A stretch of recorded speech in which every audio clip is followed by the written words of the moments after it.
the two identical Caterhams leading away, and this time it looks like there was a lot of sort of camaraderie between the two chums about who was going to win the next one, whether Colin would let Robert win and so on. So we'll see how that turns out. At the moment they're side by side, and to me like one moved across on the other slightly, but probably not their too chummy for that. But it is Robert Singleton in leads from Colin Watson, but they got very close there indeed. So these two teammates, I suppose if you actually run body when he does matter because they're the same colour, but basically they are very close indeed as they go out on clearways towards the completion of the first lap in this 15-minute race. And as they flash across the line, it is Singleton from Watson. Adams is next up in the Mercedes from Charman, Thompson, Grant and Harper.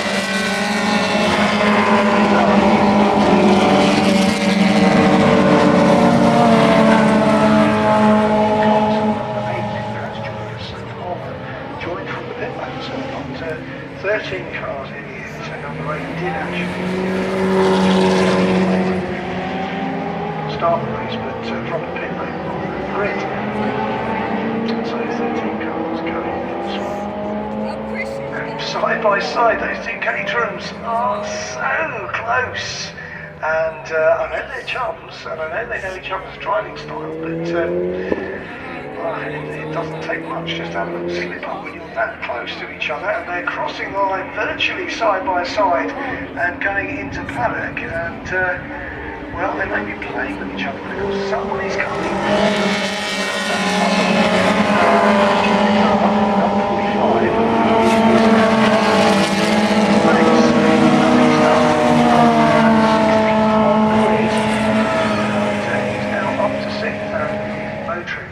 He started from way back on the grid in the first race, got himself right up with the lead selection, got into the lead in number 22. So the two sevens in the lead, then Mercedes, then another 7 in 4th place, then Pittard is now up to 5th in the next of the 7s, and he's going to make it a 5-car group for so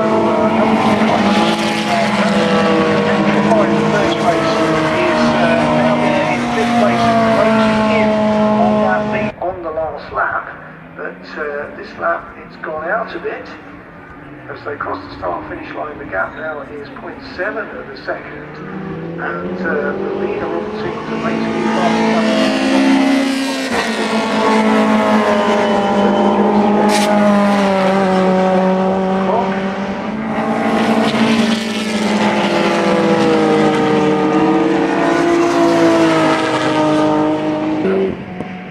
You've got Paul Adams in 99, the car that was fastest in qualifying this morning. That is the Mercedes SLK silhouette machine.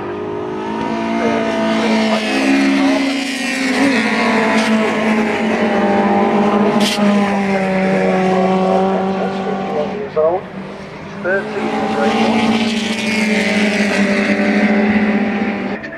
all it's really pushing along is you, 4 wheels and a bit of bodywork, so that's what Caterham comes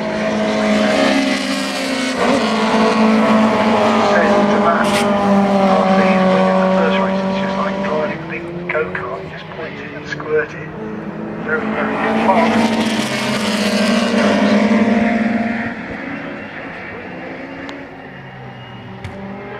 We've got 4 of them in the top 5. The is this Mercedes, the number 8 machine.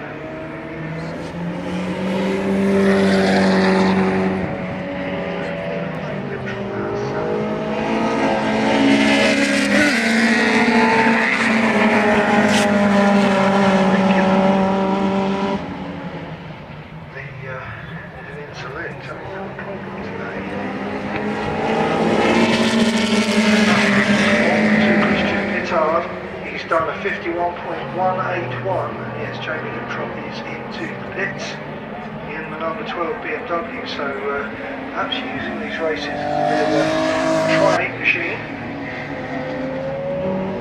Called by the leaders.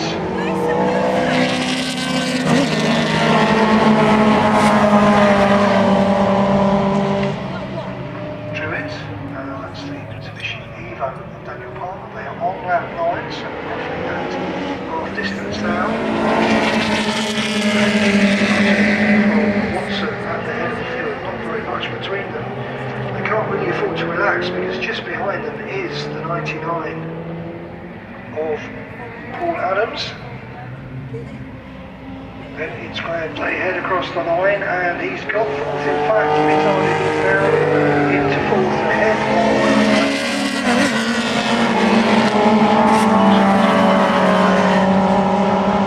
Thompson, who's next up.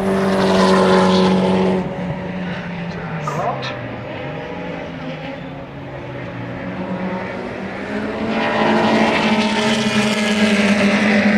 Trump's BMW.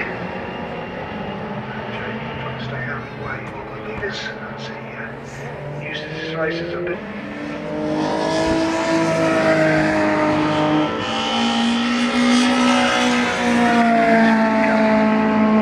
Down on the 73 machine.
Slipping past Singleton, so for all these brave words about letting Robert win, I'm not sure when it comes to it he's quite as comfortable with that as he said he was going to be. He's just done the fastest lap at 51.135, and now as they go through he is in the lead.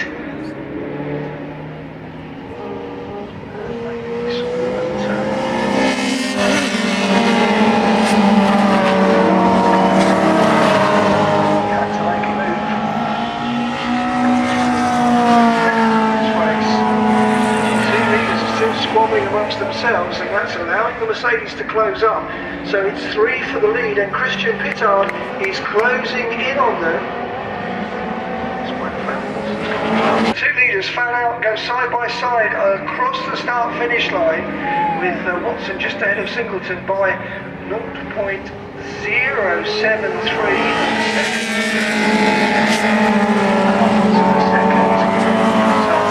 between the first two. They're going round Druid side by side as well. Right behind them is the Mercedes, and then Pittard is going down past the Mercedes. He's on the outside as they go into Graham Hill.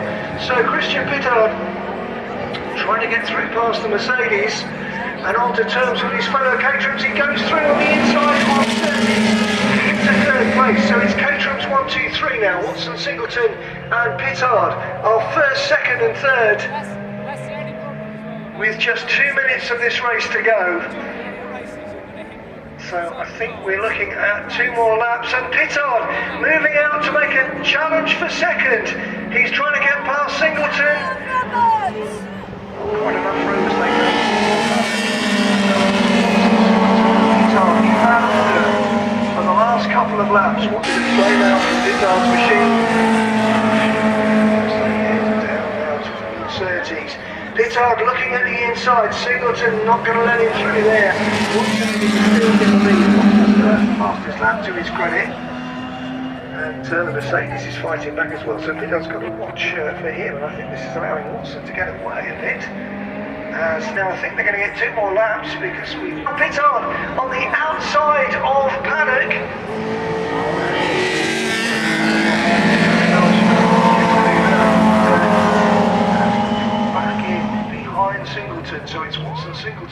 Pittard still in that order. And Adams in the Mercedes is still just proving troublesome behind them.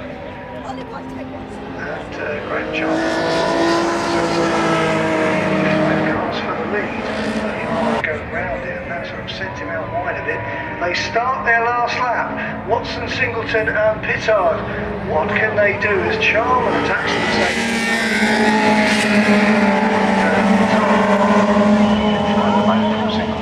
Watson's got this in the bag, so as I say, despite him saying that Singleton could win this one,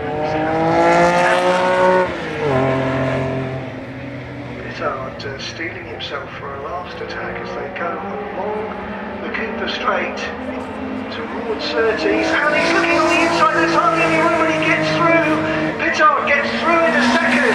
He steals second place away, but now he goes a bit wide, and Singleton close in. They're so close as they go around Surtees, and they approach the start-finish line. But I think Watson's got this, but Pittard trying the outside line as they head towards the start-finish, and he's got it. Pittard wins it. Pittard gets the victory at the last possible moment from Watson and Singleton. What a great race that was. Brilliant stuff from Christian Pittard, who gets him over the line. He started that lap in third position, and as he came out of clearways, he just gummed it on the outside, and he won that by 0.044 of a second, so 44 thousandths of a second. He set the fastest lap of the race to Christian Pittard on that last lap, a 50.894, and well, that was superb. And you have to say that congratulations to the VARC for sticking with the Sevenesque, because sometimes when you get a low entry, you think, was it worth it? Well, that certainly was. A master stroke, I think, allowing the all-comers class to join them to bolster the grid, but all-comers or not, it was the Sevens themselves that really proved the excitement of that one, and well, Christian Pittard just brilliantly winning that race on the very last lap, having started it in third position. And great stuff, and the three leaders coming down the pit lane, so saving Matt Suckling a walk, and they're coming down towards the podium, and well, they really deserve your applause. I know there's not many spectators left, but if you are there, you need to applaud this lot. They were brilliant. Over to Matt, who's waiting to interview them. Race to save to the end of the day. The Sevenesque have delighted everyone, I'm sure. The marshals clapping down here after a storming race from these top three. They'll prepare themselves. They'll be left with very little breath, I'm sure, after those 15 minutes of racing. And let's have a word with Christian Pittard, the man who, as you said, stole it by 44 thousandths of a second on the line there. He's going to have a big smile, I'm sure, coming home ahead of Colin Watson, who said he was going to let Rob Singleton take the victory there, but instead he let someone else take it towards the end. But really good